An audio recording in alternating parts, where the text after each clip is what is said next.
төр цэгмэн үзүүлж байна. Төрийн хүн нэвтрүүлэг ээлжид зочинтойгоо ярилцахаар яг одоо өрөөлөө нь явж байна. Энэ удаагийн хүн чинь зочин чи эмхтэй хүн юм уу да? Ардчилсан таамын жагсаалтаар улсын их хурлын гишүүнээр сонгогдсон. Орчуулагч, эрхцүүч, эдийн засагч мэрэгжилтэй, ерөнхий амбицтай, бас харизмтай улс төрч байна. Бид даргын ранкаар л жагсаалтын урдуур өчигдөх шиг бодлоо шүү дээ. 1990-ад оноос эхлээд улс төрийн амьдрал төхөөл тавьсан. Энэ он цагийн дараалалаар навч үзэх юм бол 26-27 жил орчим улс төрийн амьдралд оролцжээ. Тэгээ түүний аавд бол элбэгт орж баяр цагт нарыг байдаг гэж бас ярьдаг.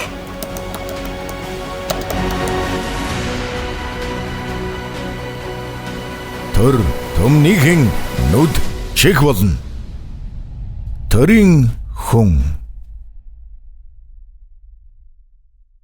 Төрийн хүн нэвтрүүлгийн энэ удаагийн дугаард улсын их хурлын гишүүн төрийн түшээ Жудгийн Баярмаа оролцож байна. За танд энэ өдрийн мэнд төргий сайхан орж байна уу? Сайхан орж байна. Энэ өдрийн мэнд төргий. Та ч нь бол уг нь бол ерөнхий сайдаас л их ч хүн биш үү? Ерөнхий сайдыг хэлдэг шүү дээ. Хин юмтай ингээд байлдаад идэх байхгүй юу? Баяр цагтаа та хоёр нь яг ямар холбоотой юм? Намайг тэрний энийг гэх юм бол Од клубын хүн. 3 үсэгт компани гэж яриад байгаа. Тэрийг төлөөлөл болоод Од клубыг байгуулж байгаа үстэй. Ямар юмны тийм би 6-д орно гэдэг үргэлжлэл өгөө. Төрөөс сулгаа хийж хунлаа гүйцэлдүүлж хэрхэвч болохгүй. Одоо ч бүр сүүлдээ ардын дайсан болцсон явж байгаа шүү лээ. Бүх асуудалд шудраг хандна.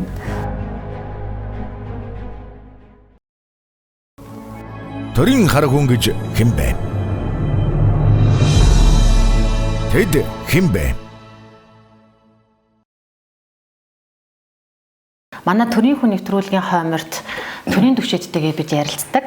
За тэгэхээр энэ хавар бол улсын их хурлын гишүүн Баярмаагийн хувьд нэлээд бас сенсацтай хавар хэлж байна одоо гэж харлаа штэ. Сүүлийн үеийн ер нь та бол нэлээд бас олон нийтийн анхаарлын төвд орлоо. Харин тийм би ч одоо бас ийм юм болон чиний сансангүй. Тэгээ зүгээр нэг чуулган дээр ерөнхий сайдыг орж ирснийг тухайн мэдээлэлтэй холбоотой тоо баримт асуугаад хариултаа авчийл гэж яг нь бодсон юм чинь ерөнхий сайд шүү дээ. Тэгсэн чинь л одоо асуудал шал өөрөөр иргэд одоо сүлдээ юу ч болоод асуулт асуусан биш гэдэг. Асуулт асуусан биш бүр юу ч болчихвдаа гэдэг шиг юм байна. Таны ийм болон чиний бодсонгүй төсөөлсөнгөө. Ингээд бүх юм чинь хасах үзүүлэлттэй ингээд буурсан яваад байна. Та ер нь одоо 6 жилийн төрд өндөр дээд албан тушаал харшлаа. Ерөнхий сайдаар ажиллаад та 5 дахь жилдээ орж байна. Та хитрхи вакуумжаад хитрхи амьдралаас тасарсан юм биш үү? Цаан чи яг иргэдийн амьдрал ямар байгааг та мэдж байгаа юм уу? За баяр цагт даргын асуултанд хариулъя. Улс төрчж байгаа учраас би бас улс төрчж хариулъя. Гэхдээ би өөртөө ч юм ярихгүй. Цаан ч үг хэлүүлээд байгаа. Тэр нэг хитэн нөхдүүдтэй чинь би байр сууриас нэг их хазаахгүй. Сүүлийн 20 гаруй жил бандан зураад Монгол улсын өмч өвчлөлийг хідэн ордтой аваад будаа болгоцсон байгаа ч бол удахгүй энэ материалаар орж ирнэ.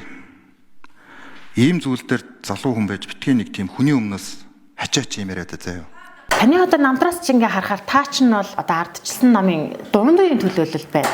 Дээрэс нь одоо цоош нь улс төрд бас орж ирсэн хүн бол биш байна. Одоо 1998 онд одоо Муу ан гэж бид ярьдаг. Муу аныг дэргэдэх шинэ үе залуучуудын байгууллагт л орсноос таны баг улс төр эхэлсэн гэж харагддаг юм байна. Тэгэхээр баг 26-7 жил та улс төрд явсан хүн биш үү? Ер нь намтраас ч харахад. Тэгсэн. Тэгтээ яг дунд нь би чинь бас нэг хэсэг завсарласан. Ер нь яг зөв хэлж байна. 97-8 оноос ер нь 90-ад оноос арчилсан намд элсээд 97-8 оноос бүр идэвхтэй тэр намын залуучуудын байгууллагт нь ороод за үндэсний зөвлөлт хороо гэдэг одоогийн үндэсний бодлогын хороо гэдэг шиг анхны 30 эмэгтэй нэг болоод Говь Сүмбэр аймагаас сонгогдоод нэлээд идэвхтэй үйл ажиллагаа болдог байсан. Тэгээ шинэ үегээд бид нэр тухайн үед сэтгүүл бас гаргадаг байсан. Манай залуучуудын байгууллага тэн дээр бол бас асуудал дэвшүүлсэн нийтлэл бас аминдаа бичдэг байсан. Тэгж улс төр нэлээд идэвхтэй явж байгаа. Дундуур нь гадагшаа сургуульд яваад Японд тэгээд сургууль төгсөж ирээд бас өөр ажлууд хийж агаад сүүлдээ төрийн байгууллагт ороод гадаадын хамт ажиллаж агаад тэгээд энэ улсын хурлын тамгын газарт бас ажиллаж агаад тэгээд ер нь энэ улсын хурлын тамгын газарт 3 жил ажиллах хугацаанд буцаж улс төрд орох хэрэгтэй байна гэдгээ дахиад одоо мэдсэн гэхүү. Ер нь л улс төрд орж үг үзэл бодлоо илэрхийлэх хэрэгтэй байна. Зүг зүйтэй асуудлыг санаачлах хэрэгтэй байна гэдэг юмыг яг энд зөвлөхөр ажиллаж байхдаа буцаж шийдвэрлсэн гэхүү. Тэгээ буцаж орсон шүү дээ 19 оноос. Яг тэр үед юу танд одоо хөглөвэ те? Эргээд бас улс төрд орё гэдэг бодол эсвэл бас үйлдэл ч юм уу. Тэр нь юу байсан таны ярианаас сонсоход? Юу байсан гэхээр би чинь яг ер нь бол гадаад яамд ажиллаж исэн. Тэгээ гадаад яам улсын хурлын тамирын газар 2 сэлгээгээр ингээ 3 жилийн гэрээтэйгээр хүн солилцдог. Тэгээ би гадаад яамнаас наашаа одоо гараа өргөөд 3 жилийн гэрээтэйгээр ирж ажилласан. Тэгээ тэр хооронд бол яг улсын хурлын гишүүдтэй ажиллана, улсын хурлын гэдэг институт дотор ажиллана гэдэг чинь улсын их хурлын ажил яаж явагддгүү, гишүүд асуудалд яаж ханддгүү. Ер нь энэ ирэх барьж байгаа тухайн үед ардын нам ирэх барьж байсан. Монгол ардын намын энэ бодлого ер нь ямар шүү төвшөнд явж байна. Энэ ард иргэдийн амьдралыг сайжруулж гин үү, зөв явж гин үү, буруу явж гин үү гэдгийг чи буцаад их ойроос ингээд мэдрээд эхэлж байгаа байхгүй бүр өөрөө ирэхгүй. Тэгээд мэдрээд ирэхийн цагт бол за энэ ардын намын бодлого бол ер нь буруу юм байна тий. Одоо ардсан намын бүр үндсэн үжил баримтлал байгаа шүү дээ. Төрийг одоо аль болох цомхон жижигхэн байлгана. За дээрэс нь төрийн өмчт компаниуд, төрийн үйлдвэрийн газруудыг одоо хувьчлан ч гэдэм үү те. Тэгээд хүний үг үзэл бодлоо илэрхийлэх хэрэгчлөө үргэлж нээлттэй байх ёстой. Энэ бол хүний одоо зам ёсны эрх гэж авч үздэг ч юм уу. За татвар бол бага байх ёстой. Мэдээж авилга бага байх ёстой гэдэг их олон асуудлыг бол ярьдаг. Тэгээд тэр үед бол тэр бүхэн бол нэг л амжилтгүй хэрэгжихгүй байгаа нь бол яг дэрэгдэн ингээд ороод ажиллахаар мэдрэгддэг юм байлээ. Тийм ч учраас би одоо гадаад яамны ажилтан гэдгээрээ би 19 оны хавар уг нь бол Бээжинд зөвлөгөө томилогдсон юм. Мөртлөө яг тухайн шийдвэр гаргасан л та за би буцаж улс төрд орох юм. Гэхдээ ардын намд биш өөрийнхөө яг нөгөө итгэл үнэмшил үзэл баримтлалынхаа дагуу ардсан намдаа л орох юм байна гэдэг. Яг хөө тэр үед ардсан нам ч бас бүтэлтэй байгаагүй л дээ. Нэг үг хэлэхэд бас л одоо нэр хүнд нь те муу байсан. Гэхдээ би бол энэ нэр хүнд нь муу юм чи одоо энэ ардын намд нь орчий гэдэг юм надад бодол хизээч төрөхгүй юм бэлээ. Тийм ч учраас буцаад одоо тэр Бээжинд зөвлөхөр явахаасаа татгал заад 4 жил явдсан шүү дээ. Тийм татгал заад тэгээд өргөдлөө өгөөд гадаад яамнаас гарч ирсэн. Гэтэ миний яг эцсийн зорилго бол одоо юун төлөө би чинь багаасаа улс төрд явлаа тий яг дунд нь ингээд тасарсан л болохоос биш яг эцсийн зорилго бол энэ чадах юм байдаг бол энэ улс орны төлөө хий гэсэн юм л бодолтой байсан учраас тэр маань сэдрээд тэгээд тэр Бээжинд одоо 4 жил байх бол надад тийм сонирн биш. Тэрний оронд би яг ардсан намдаа зүтгээд тэгээд одоо ардсан намынхаа үзэл баримтлалыг хэрэгжүүлэхийн төлөө явах ёстой байна гэдгийг одоо ухамсарлаад яваагүй нь бол зөвцсөн. Яг явсан бол хувь хүнд бол ашигтай л явах байсан баг л та. 4 жил бас тэ үр хүүхдүүдэд маань хэрэгтэй тэр чинь бас л одоо өндөр цалин аваад хятад хэл сураал хүүхдүүд маань гэж бодвол бодгол хийсэн гэхдээ тийм сонголтыг бол би хийгээгүй л дээ. Ерөнхийдөө таны ч одоо залуу хүн байж гэдэг. Тэгэхээр одоо та ч нь бол уг нь ерөнхий сайдаас л их хүн биш дээ. Ерөнхий сайдын тэр үг болохоор залуу хүн байж гэж байгаа. Гачаа ачи юм яриад гэсэн тийм. Залуу хүн одоо үг хэлж үзэл бодлоо илэрхийлж болохгүй мó гэдэг асуудал үүсэж штэ. Тэрэн шиг одоо залуу мөртлөө хинээс жаахгүй үг үзэл бодлоо илэрхийлдэг хүн зөндөө байна. Эсвэргээрээ одоо юу гэдгийг те залуу биш хүн байжээж одоо бусдын үгээр явдаг хүмүүс бас зөндөө байна штэ. Нас аль хэдийн тогтсон мөртлөө өөрийн гэсэн үзэл бодол байхгүй хүний үгээр трол хийгээд явж идэг хүмүүс зөндөө байна. Тэгэхээр одоо хүний үг үзэл бодлоо илэрхийлсний төлөө тимч настай, эмч настай гэж яриад ах нь бол маш одоо тийм жоохон бүдүүлэг зогсохгүй. Тийм учраас би ч одоо энд нэг нас хүүсээ хилээд байх хэрэгтэй. Ер нь Монгол улсын үндсэн хуулийн заасан байгаа шүү дээ. Хүнийг нас, хүйс, ашин шүтлэг, мэрэгжил боловсруулаар нь үл ялгуурлана гэд. Тэгмүүд ерхий сайдын логикоор залуу хүн юм ярьж болохгүй юм шиг байгаа юм. Тэгээ миний ярьсан тэр тоонууд би дандаа тоо ярьсан. Тэр бол Монголын ард түмний амьдралыг ярьсан шүү дээ. Атал тэр маань хачаа хачи юм болж хувирдаг юм билээ. Баяр цагт даргын асуултанд хариулъя гэдэг чинь одоо улсын хурлын гишүүн баярмаа асуучаад хахад тэгж хариулна гэдэг маань таныг одоо баяр цогтын үгийг дамжуулж байна гэж яриад чи. Тэгэхээр баяр цогттой та хоёр нь яг ямар холбоотой болохоор таныг баяр цогт даргын асуултанд хариулъя гэж одоо юу ажиллаж хэлээд байгаа юм? Баяр цогт даргатай ч одоо би ямар ч холбоогүй шүү дээ өгнө. Ямар холбоотой гэвэл би Ардсан намын дэд дарга. Баяр цогт дарга Ардсан намын тэргүүн дэд дарга.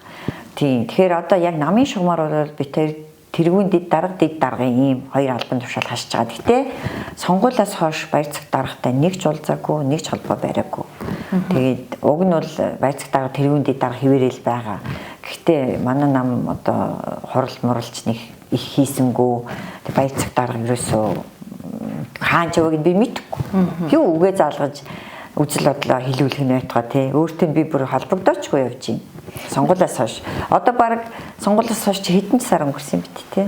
Гişүн ингэдэгчтэй нь улс төрд ороод ирэхээр за тэрний хүн, тэрний фракц гэж ингэж яриад байдаг. Тэгэхээр таныг бас нөгөө нэг баяр цогтой холбоодох нөгөө баяр цогтын хүн гэж яриад байдаг юм болов уу?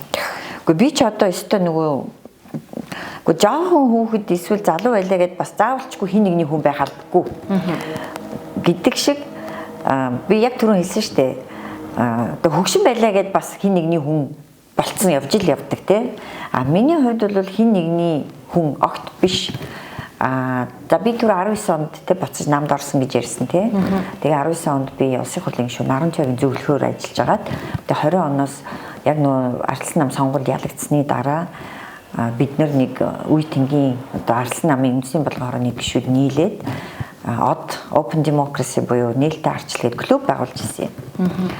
Бид нар бол бүр яг үүсгэн байгуулагч тэгээд Ардсан намын баггүй тооны залуучууд маш олон залуучууд. Тэгээд тэр байгууллагыг бид нар бүр яг 20 оны 8 сард бүр бүртгүүлж ирсэн. Тэр байгууллагын дүрм одоо журмыг би бүр боловсруулж биччихсэн. Тэгээд тэрнээс хойш одоо төдийгөөс өдий хүртэл би тэр од клубийнхаа залуучуудад цуг яваа. Тэгээд намайг тэрний энийг гэх юм бол од клубын хүн. Ер нь бол одоо од клубын 15 дэд дарга сонгогдсон шүү дээ. Тэгээд тэр 15 дэд дарга чинь бас угаасаа клуб болгоны төлөөлөл сонгогдсон. Тэр би бол од клубын төлөөлөл гэж хэлэх юм да. Баяр цогт дарга ч гэсэн нэлээ хожуу баг жил гаруйгийн өмнө л одоо буцаж ирсэн шүү дээ. Намд тий. Намд буцаж ирсэн. Тэрний өмнө бол ерөөсөй байхгүйсэн шүү дээ. Тэгэхэд чинь би аль хэзээний 19 оноос тий би энэ өрөөнд шахан би суудаг байсан юм. Зөвлөгийн ажил хийж явахдаа. Энэ өрөөнд би зөвлөгийн ажил хийж явахаасаа эхлээд л одоо миний нөгөө буцаж улс төрд орох тэр сэтлмэн төрсөн гэж хэлсэн ээ. Тэр чинь тэр 19 20 он. Тэгээ 19 онд би буцаж ороо 20 21 гэдэг ингээ 22 23 24 он хүртэл би тэр од гэдэг клубээрээ л үеийнхаа залуучуудтай л цуг явж ирсэн. Одоо ч явж байгаа. Баяр цогт бол харьцангуй сүүлд буцаж намд одоо ирсэн шүү дээ. Бас адилхан нэг намын журмын нөхөр байх нь. Нэг намын журмын нөхдүүд. Одоо жишээлбэл намайг Ардан баяр цогт байгаа гэд яриад байгаа мөртлөг яг юугаар нотолж байгаа тий. Би бүр ерөнхий сайдад хандаж хэлсэн шүү дээ. Та одоо тагнуул таны доор байна. Цагдаа байна тий. Би одоо баяр цогт гишүүнтэй баяр цогт даргатаа уулзаад мэдээлэл аваад ингээд үгийн дамжуулаад үйлдэлийн ингээд илэрхийлээд яваад байгаа хэсгийг та яг нотлох баримттай гарга гэд. Намайг гүтгэж байгаа байхгүй. Энд чи яг хуулийн хэлгээр бол цэвэр гүтгэлэг.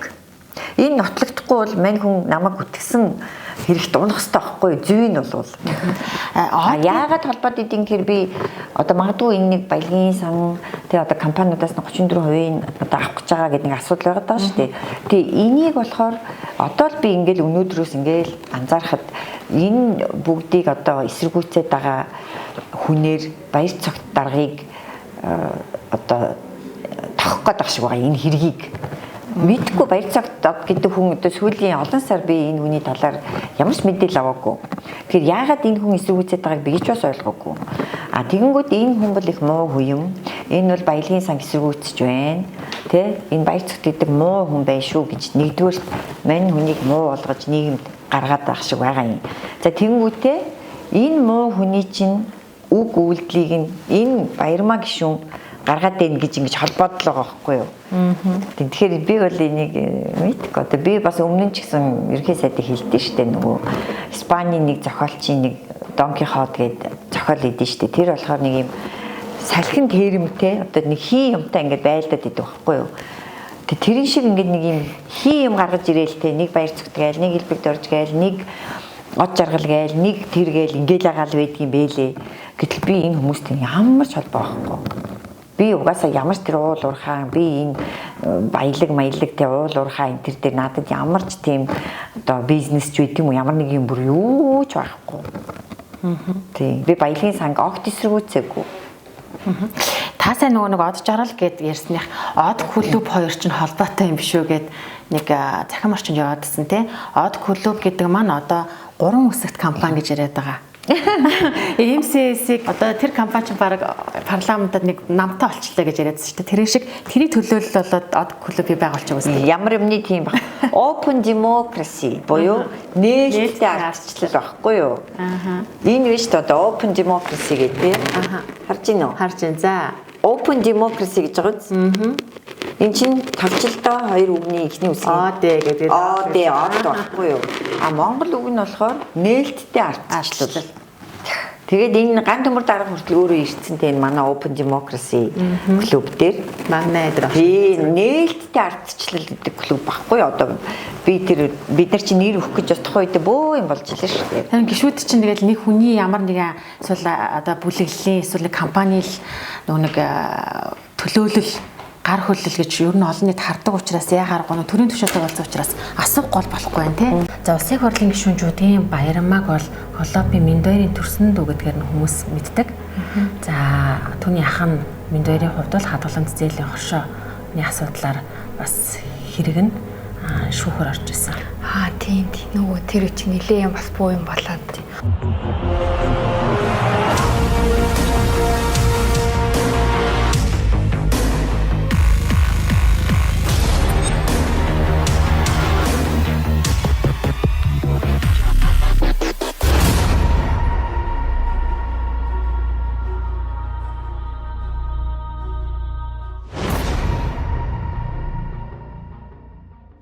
Манай ер нь төрийн төвшөөд чинь ямар мэдлэг боловсралтай юм, ямар ажил төрөл хийж ийсэн туршлагатай гэдэг бол олон нийт бас мэдэх хэрэгтэй мэлээ. Орчуулагч, эрхчүүч, эдийн засагч мэргэжилтэй. Японы Осакаг төгссөн байдаг тий. Гадаад харилцааны чиглэлээр их ажиллаж исэн. Сургуулаа төгсөөл дөнгөж төрийн албанд орж илаа. Хүүхдийн төлөө үндэсний төвгээд тийм гадаад харилцааны ажилтнаар орж исэн. Орос англи хэлний орчуулагч багш ийм мэргэжлэр хамгийн анхныхаа мэргэжлийг эзэмшиж исэн.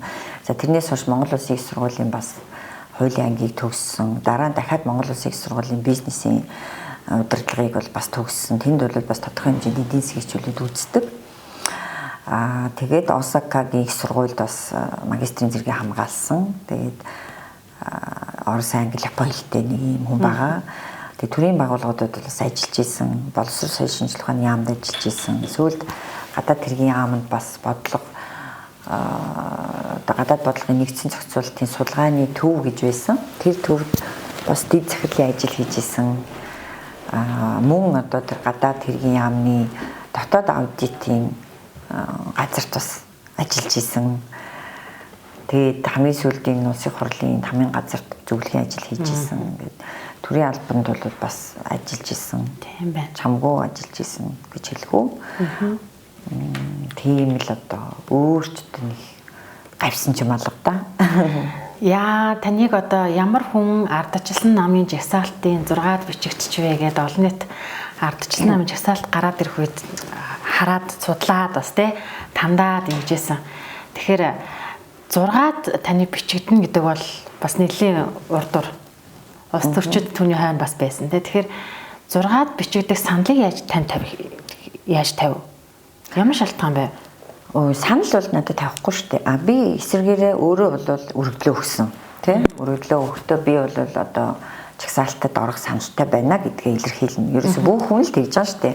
Тойрогт очие гэж өргөдлөө өгөөл жагсаалтад очихын жагсаалтад оръё гэд өргөдлөө өгсөн. Тэгээд нэг журам бас боловсруулагдсан байсан. Тэр журамд бол 9 шалгуур тавьсан байсан шиг санаж байна. Улсын хурлд нэр дэвших тий гişүүд нэр дэвшигчтэй тавих нэр дэвшигчтэй тавих сонгон шалгаруулах журам гээд бас сүртэй өмнө тухайд батлагдсан л да. Би ч гэсэн өөрөө тэр ажлын хэсэгт ороод ажиллаж явсан. Тэгээд 9 шаардлага байсан шиг санаж байна. Тэр шаардлагыг би нэг бүрчлэн ингээд бичсэн өөрөө Одоо нэг тийм тайлан маягаар те. Тэгэл бичээл тэгэл би одоо өөрийнхөө хүсэл буюу үргэлжлэлийг хавсаргаал өгсөн. Жагсаалтад орно. Тэрээс би 6 дугаарт оръё гэж бол би ерөөсөө хэлээгүй. Ямар ч байсан жагсаалтад орох үргэлжлээ өгсөн. Шалгуурыг хэрхэн хангаж байгаа бичсэн. Тухайлбал ямар шалгуур ийсэн бол мэдлэг боловсрал гээл тэгвэл тийм гээл бичлээ. Төгссөн сургууль гэвэл ингээл бичлээ. Хэл ус гэхээр ингээл 3 хэлтэйгээ бичлээ. За улс төрийн идэвх санаачлага гэхээр би ч одоо сүүлийн 5 жил 19 оноос хойш би чинь бүр Бээжинд зөвлөхөөр явах энэ ажлаасаа татгалзаад улс төрд буцаж орно гэдэг чинь би чинь зүгээр сууж болохгүй шүү дээ. Улс төрийн маш идэвхтэй ажил өрнүүлэх ёстой учраас би тэр хэрхэн яаж өрнүүлсэн тухайга тэр тайландаа бичсэн. Тэгээд яг хуу аминдаа би чинь жишээлбэл одоо хэвлийн эрхчлөөг үргэлж өмөрч дуурж исэн. Энд тэнд жагсан цугласан хүмүүсийг байрч хорихоор би тэнд бас л одоо гүйж авлаа гэдэг шиг те. Өмөрөөл гүйж авдаг байлаа. За хамгийн сүүлд шудраг сонгуулийн төлөө гэд бас хөдөлгөөн өрнүүлээд одоо сонгуулийн өмнөхөн бусад тийм шалтгааны асуудлаар бусад улс төрийн намуудыг одоо уриалаад бас л бишгүүлэх одоо аминдаа л ажилласан сонгуулийн ерөнхий хороонд удаа дараа бичиг өгсөн очиж тэр бүртгэл юмыг шалгасан тагнуулын ерөнхий газар төрөл бичиг өгсөн өмнөх тэр зарцааны асуудлаар да нөгөө шүүлүүлэн гэдэг шиг шүүлүүлээсэн гэдэг одоо мөн одоо ардсан намынхаа үзэл баримтлалыг сурталчилсан талаар ч үлээ бас нэг тиймэрхүү юм байсан шиг санаж байна. Тэрнтэй холбоотой би ч бас нэг завтай үедээ нэг нийтлэл бичтiin. Тэгээд нийтлэл одоо тухайн үед бол энэ сонгуулийн тогтолцоог зөв болгож сонгуулиар санал худалдаа авах ажиллагааг зогсоохоос нааш зөв одоо мэдлэг боловсралтай ёс суртахуунтай хүмүүс орох боломж хомс юм байна гэдгийг бол би маш хатуу ойлгосон. Тэр энэ дээр бол хүчтэй ажиллах хэрэгтэй гэдэг асуудал дэвшүүлсэн нийтлэл биччихсэн. Жагсаалтан дээр чинь нөгөө нэг эсвэл мөнгө өгөөд орчдөг. Мөнгөтэй нь орчдөг. Эсвэл одоо жинхэнэ одоо нэг эзний хүмүүс ингээ орчдөг ч юм уу. Эзэн одоо хүмүүсээ тавьчлаач гэдэг юм. Ингэж хараад байдаг. Тэгэхээр бас ардчлсан намд тодорхой шалгуурыг бас нэр дэвшигчтэй тавьсан юм байна гэдэг бол одоо л мэдлээ л дээ. Тавилгүй байгаа бүр 9 шалгуур. Бүр одоо намынхаа үг үзэл баримтлалыг хэрхэн баг сошиалоор сурталчилдаг вэ ч үлээ баг тийм нэг шалгуур байсан шиг санаж байна. Би тэгээд ямар ч байсан тэр өнгөрсөн хугацаанд орсон тэр телевизийн нэвтрүүлгүүд те энэ тэнд өгсөн яриа одоо жагсаал цуглаан дээр хэлсэн үг энтрийнхаа бүх линкийг нь бүр тэр тайландаа бүр оруулж исэн шүү дээ. Тэр 9 шалгуурыг би аминдаа хэрхэн хангах хэрэгтэй бүгдийг би бичсэн. Тайлан болгоод би намын удирдлага буюу тухайн үеийн сонгон шалгаруулах хоронд өгч исэн. Ган төмөр дарга чинь тэгж ярих юм бол одоо энэ улс төр их эрт орсон хүмүүсийн чинь цөөхөн хүмүүсийн чинь нэг бит хоёр байхгүй юу? Тэр 2000 онд шинэ үегээд одоо би түрүү ярьлаа шүү дээ. Тэгэхэд ган төмөр дарга чинь Сүхбаатар дүүрэгт бас шинэ үегээд байгуулаад баг явж исэн байх. Тэгээ 2000 онд 5 нам нэгдээд ардсан залуучуудын холбоо болоход ган төмөр дарга битэр чинь тэнд бас цуг байлаа шүү дээ. Би бас нарийн бичгийн дарга, ган төмөр дарга чинь дэд ерөнхийлөгч үлээ дээ. Тэр чинь битэр бол бүр 90 оны сүүлээс бас улс төр цуг орцгож исэн улсад байхгүй юу. Тэгэхээр бол одоо ган төмөр дарга намайг бол юмны дээдээр мэднэ гэсэн үг. Хинбэ гэдгийг. Тийм ээ. Түүнээс би 6-д орно гэдэг үргэлжлэл өгөөгүй. Тэгээ бас тэгэхээр эренбэлсэн байна л да. Тэгэхээр 6-д гэдэг чинь нэлээд дээгүүр урдуур байна гэсэн үг. Баталгаатай гишүүн болцсон байна гэсэн үг нэг талаараа тий. Нөгөө талаараа асар том хариуцлага танд ирсэн байх гэж би бодож байна тий. Маш олон эмэгтэйчүүдийг та төлөөж дуурах нь байна. За тэгээд өөрийнхөө үзэл бодол ардчлалыг төлөөж дуурах нь байна. За тэгээд энэ одоо олон мянган хүний итгэлийг намд өгсөн итгэлийг та хариулах нь байна. Тэгэхээр одоо энэ бүрийн эрхийн хугацаанд та ер нь энэ их хуралд ямар нэгэн зарчим баримтлалтай ажиллах юм парламент. Ямар зарчим баримтлах вэ гэвэл зарчимч байр суурьтай байна. Асуудалд бүх асуудалд шудраг хандна. Улсын хурлаар хэлцэгдэж байгаа асуудал бүрт зарчмын бөгөөд шудраг усны үднээс л хандна гэж бодож байгаа. Тэгэхгүй бол одоо заримдаа нэг нүгэлэхэд за би жишээлбэл төсвийн гүйцэтгэлийг шүүмжилсэн. Төсвийн тодтголоор тэр нөгөө баахан иргэдэд мэдээлэл өгтөв энтер гэлтэй нөгөө ямар нэгний цогцлбор энтер гэл дандаа нөгөө хувийн хвшлийнхний хийж болох ажлыг төр барьж аваад хийгээд байгааг би шүүмжилж ирсэн. Шүүмжилнэ гэдэг чинь би тэр байр сууриа илэрхийлээ саналаа эсрэг өгж гин гэсэн үг байхгүй юу нэгсэндээ. За дараа нь Жишээлбэл би төсвийг тий одоо хитрхи том байна ард иргэдийн нуруунд дээр ачаа их өөрүүлэх гэдэг байна хас гэдэг дээр би байр суурь илэрхийлсэн. За дараа нь одоо засгийн газрын үйл ажиллагааг шүүмжлэхэд бол бас одоо би шүүмжил байр сууриа илэрхийлсэн. Тэгэхээр би бол ийм алаг цоог бол асуудалд хязгаарч хандахгүй. Алаг цоог. За магадгүй зарим хүн бол одоо төсвийг шүүмжлэх дээр хатуу байр суурьтай байдаг мөртлөө засгийг шүүмжлэх дээр шүүмжилдэггүй ч байт юм уу те хатуу байр суурь илэрхийлдэггүй ч байт юм уу эсвэл эсвэргээрээ зарим нэг хүмүүс ч одоо засгийн шүүмжлэх дээр хатуу байр суурьтай мөртлөө төсвийг болохоор шүүмжлэхгүй ч байт юм уу те нэг ийм бас ирээвэр хураахыг үүсэхгүй миний хувьд бол улсын хурлаар хилцэж байгаа асуудал бүр дээр шударга ёсны үүднээс ард иргэдийн төлөө зарчимч байр суурьтайгаар тууштай олцсноо л гэж бодож байгаа. Тэгээд мэдээж одоо төлөвлөсөн хуулийн төслүүд зөндөө байна. Эхнээс нь одоо ингээд судалгаа хийгдэж явж байна. Тэгээд түрүү хэлсэн одоо энэ сонгогчдын саналыг худалдаж авдаг энэ явдлыг л таслан зогсоох хэрэгтэй. Одоо хамгийн инээдэмтэй нь юм байдаг байхгүй юу? Зөвхөн сонгуулийн жил хориглодог. Сонгуулийн жил эхэлмэгц мөнгө тарааж болохгүй, үзүр үйлчлэгээ үзүүлж болохгүй, гадаа дагуулж болохгүй гэдэг нөгөө буруу муухай гэсэн бүх зүйлийг хориглодог. Бусад үед болох. Бусад үед болдог.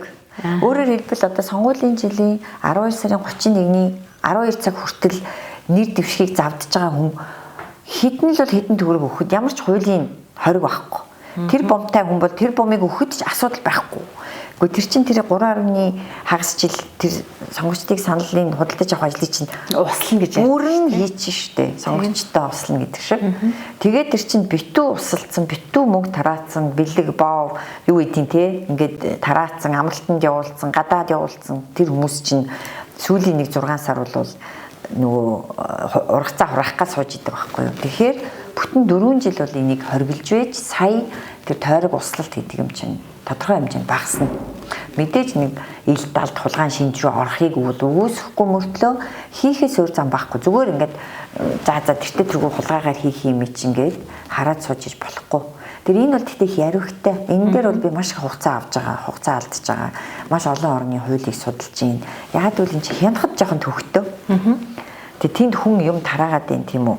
Тэгээ тэрийг одоо нэгдүгürt яаж хянаад тэгээд яг нэр дэвшигт нь яаж тэр хүнийг те та ингээд тараасан учраас таныг нэр дэвшүүлэхгүй гэх юм. Хуулиар чинь одоо тэгээд сонгуулийн жил тараагүй штэ. Наа чин сонгуулийн өмнө тараасан штэ гэд харин тэгээд байгаа байхгүй юу. Тэгэхээр чин одоо хууль нь тийм би тэр чинь өөрчилж бүр 4 жил тараахгүй байх хэрэгтэй болгох гэдэг шүү. Тэгэнгүүт чинь 4 жил тараахгүй байтал ингээд тараацсан байнгут тэрийг яаж хянах вэ? Яаж хариуцлага тооцох вэ гэдэг чинь айгу ярихтай байгаа. Одоо чи төсөөлдөө. Тэгвэл манай олон кейсүүд тэгээ манайхны чинь нөгөө зал мэхий чинь бол ерөөсөө дэлэхгүй штэ. Яах вэ гэхээр 3 дахь читгээ дээр тараалгадаг. Тэнд дорж дэвших гэж байгаа мөртлөө дондог гэдэг хүнээр юмаа тараалгаад ангууд ч одоо бид нар яах юм бэ? Дондог дорж байгаа гэдгийг дорж байгаа гэдгийг мэдээд идэг. Мэдээд байгаа байхгүй юу? Одоо тэгэд яаж дондог дээр одоо хариуцлага тооцох гэдэг чинь ярихтай байгаа гэж боддоо. Нэгдүгээр нотлон, хоёрдугаар шүүхтэн. За шүүхтэнгүүд эн чинь би саналыг авахгаагүй. Би зүгээр л тараасан гэдэг байвал яах вэ гэд их ярихтай байлээ. Яг ингээд судлаад хуульчлах гад ирэхийн цагт амаргүй. Тэм учраас их цаг авч байгаа. Гэхдээ ямар ч байсан энэ байх хугацаанд энийг хийж байж сая энэ юмнууд чинь нэг жоохон ч гэсэн зөв голдрол руугаа орно. Тэгээ нь улс төрийн намын санхүүжилт, улс төрийн намуудаас нэр дэвшиж байгаа хүмүүсийн ёс суртахууны асуудал тэр нөгөө шалгуурыг хангаж байгаа байдал энэ чинь аюул чухал. Яг тэгвэл улс төрийн намаас чинь энэ улс төрчид чинь бий болж гарч байгаа шүү. Тийм шүү дээ. Тэгэхээр чи улс төрийн нам өөрөө маш хатуу шаардлага тавих хэрэгтэй болж ирж байгаа байхгүй. Улс төрийн намын тухай хууль нь бас холбогдсон ажил их ажил байна. Тэгэхээр энэ нь бол аюул суур асуудал гэж би боддог. Яг тэгвэл улс төр, улс төрч, улс төрийн нам, улс төрийн санхүүжилт, улс төрчдийн тэр усалгаа сонгогдож байгаа байдал гэдэг чинь эргээд энэ төр засаг ямар байхад хамгийн гол нөлөө үзүүлж байгаа. Монголын төрийг хэн удирдах вэ? Төрийн түшээ гэж ямар хүнийг хэлэх вэ? Муухай юм эргээ санахад 2022 онд шиг санаж байна. Авторитар дэглэм айсгүй гэд би нийтлэлчихсэн. яг одоогийн энэ авторитар дэглэмд орсон шүү дээ Монгол улс. Энийг одоо их муу ярлсан юм шиг те бичсэндээ би одоо баг харамсдیں۔ Гэхдээ тэр бол бичгээс замгүй байсан л да. Яг тэгвэл олон улсын одоо байгууллагууд чинь энэ дэлхийн бүх улс орнуудыг ингээд дүгнээд үнэлээд байна шүү дээ энэ чинь. Биднээс үл хамааран. Тэнгүүд Монгол улсын чинь одоо төгс арчилсан улс гэж хамгийн одоо А төвшин байна. Дараагийнх нь Б төвшин гэх юм бол сонгуулийн арчилтай улс гэдэг. Тэгээ сонгуул нь болдог. За яг хөө ингээд нэг юм арчилтай гэдэг. Хагас юм шиг тийм. Хагас юм шиг. Гибрид гэж бас үздэг. Тэрний дараагийнх нь төвшин болохоор сонгуульд авторитар дэглэм байхгүй юу? Энэ юу хэлж байгаа нь сонгуул явагдаад байгаа мөртлөө авторитар дэглэм. Энд яг одоо өнөөдөр Монгол байхгүй юу? Сонгуул нэг юм явагдаад байгаа. Нэг юм чөлөөтэй юм шиг, арчилсан юм шиг, дуртай нэр дэвшээдээ, нүд дэвшээдээ. Мөртлөө цаана нь бол сонгуул нь хүртэл шудраг бус явдаг. Гэд би тэр чинь тэр судалгаануудыг уншиж тэр нийтлийг бичиж байгаа байхгүй юу. Тэгэхээр тэр үед бол Монгол за хэвлэлийн эрхчлөө, за үг үзэл бодлоо илэрхийлэх эрхчлөө, авилгын индекс, засаглалын индекс гэдэг маш олон индексүүдээр буурсан.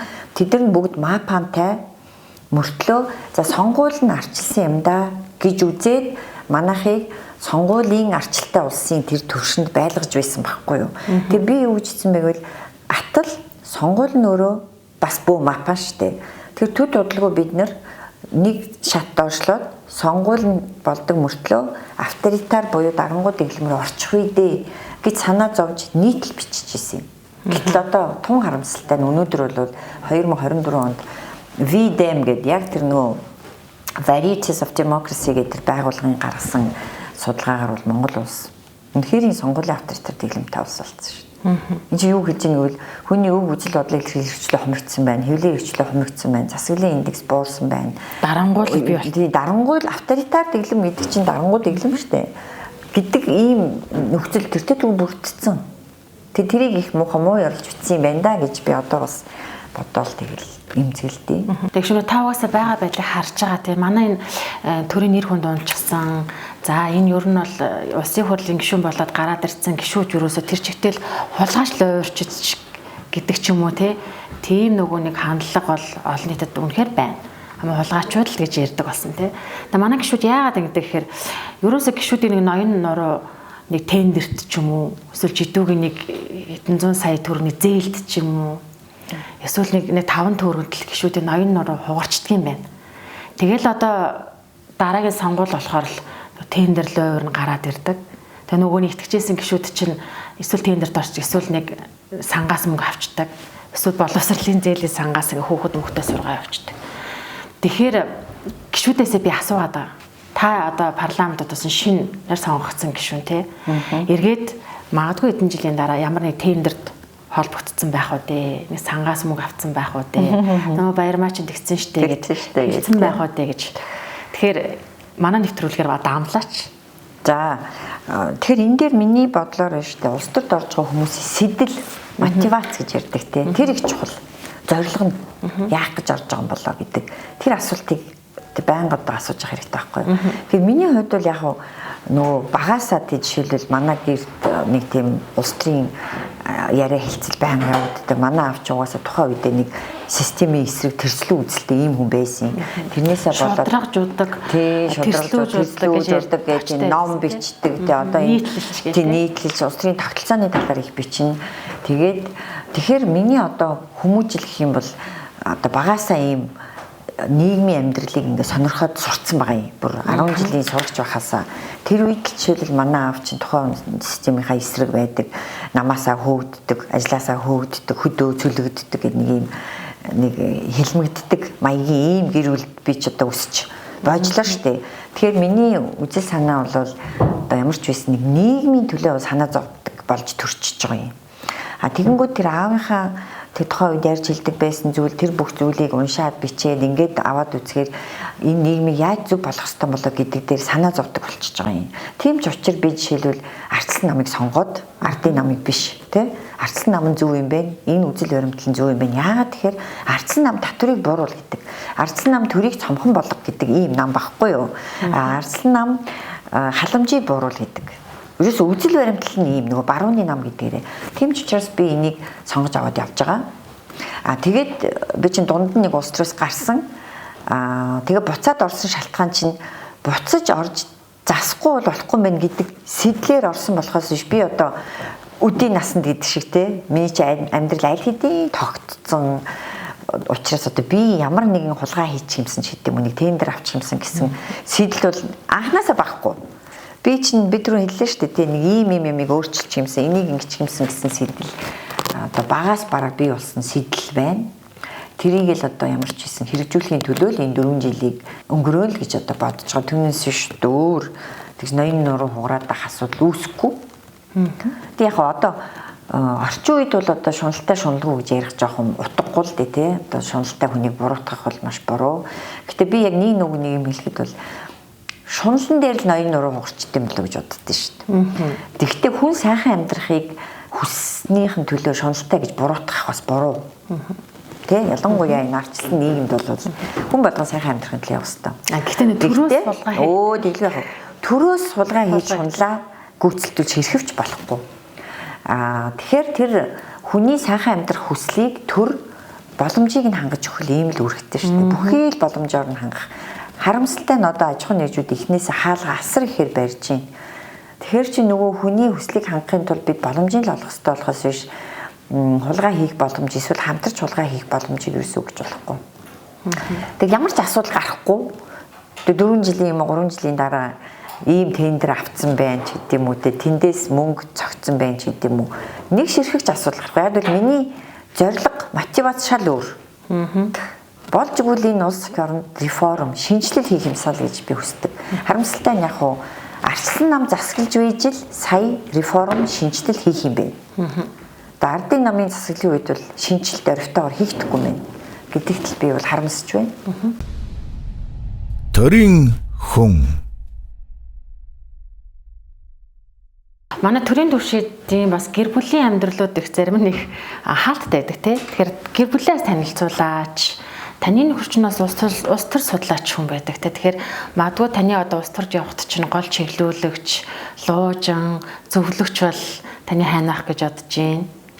Тэгэл яг одоо бид нар чинь ер нь тэр одоо тэр Монголын үндэсний ардсан намын шүүний гэж залуучдын байгуулалт байхасаа суусан хоёр байхгүй юу. Нэгэсэндээ одоо улс төрийн үзэл баримтал үзэл санаа нэг байгаа нь одоо битэрийн суух бас нэг одоо хэсэг болж үйлчилсэн байгаа нь шүү дээ тухайн үед. Яг тэгвэл намд ороод танилцсан гэдэг утгаараа манай хүн чинь бол Монгол Улсын их сургуулийн улс төр судлаачийн ангийн анхны төгсөгч мөн л дөө тэрийг бас мэддэм байх те мэдсэн байх. Тэр утгаараа нэгдүгээр хоёрдугаар арчилсан намдаас өөрөө ажиллаж исэн. Хэвлэлийн албанд нь ажиллаж исэн, санхүүгийн албанд нь ажиллаж исэн. Гэдгээр улс төрийн бол бас тодорхой хэмжээний туршлагатай. Тийм ч учраас мэдээж надад бол бас зөвлөдөг, тусалдаг. За ард чинь хэн байдгийг гэдэг бол магадгүй манай нөхөр байвал байх юм да тий. Үнэхээр юм бас надыг бас зөвлөж за нэг чиглүүлэх нь хайшин тий. Гэхдээ чи энэ дээр арай буруу дуурж шүү. Энэ дээр болохгүй шүү. Энэ дээр бол чи зарчмын байр суурь хатуу илэрхийлээрээ. Энэ дээр бол чи ерөөсө дуугаа байж болохгүй шүү.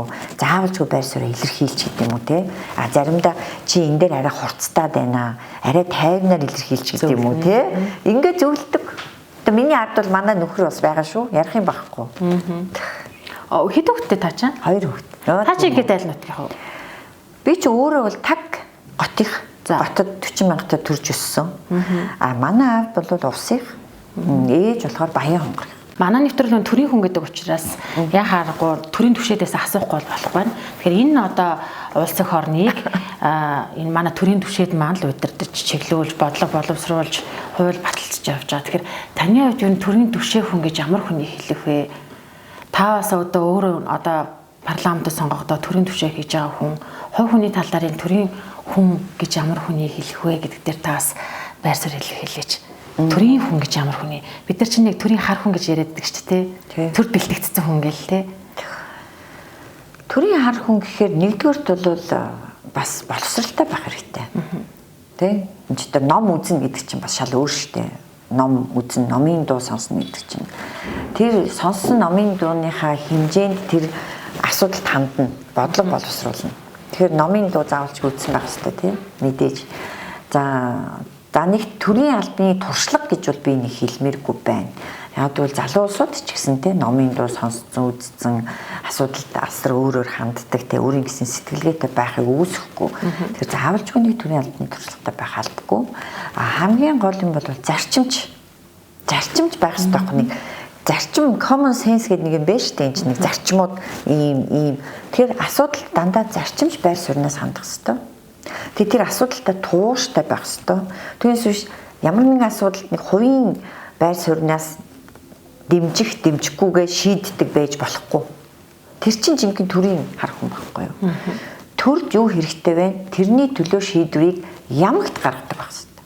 Түүнээс биш одоо нэг хаяа нэг хувилдаал тий хаяа нэг тендер аваад тэр тендерийг авахын тулд 8 альцдаг ч юм уу хаашаа. Би одоо заримдаа гайхдаг байхгүй юу? Зарим гişүүд зарим юмн дээр зарчимж хандчаа, зарим юмн дээр зарчимгүй хандаад байгааг би үнэндээ ойлгохгүй байхгүй юу? Яагаад гэдэм болоо те?